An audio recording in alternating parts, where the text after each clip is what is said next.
This chapter follows the story of the editor-in-chief of a newspaper at a private college. A scandal occurred at the school in which a professor brought exotic dancers into a classroom during a lecture. The story is mainly about the editor's fight with the school administration to publish the story. The newspaper has had to deal with intense censorship with big stories for a long time, and this was again the case during this story. They were told to wait to publish the story for a long time. After having the exclusive scoop snatched out from under them, the newspaper finally got permission to publish, but it had to be below the fold. The newspaper fought back against this decision, but ultimately it had to be done.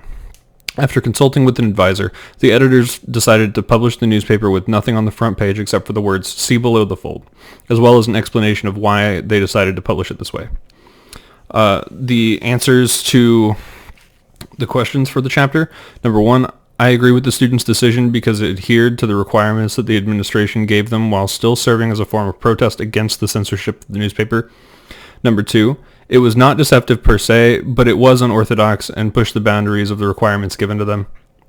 Number 3, I do not think that there was much else that could have been done. The administration seemed hell-bent on censoring the news coming out of the school paper, and I think they came up with a very creative way to protest that.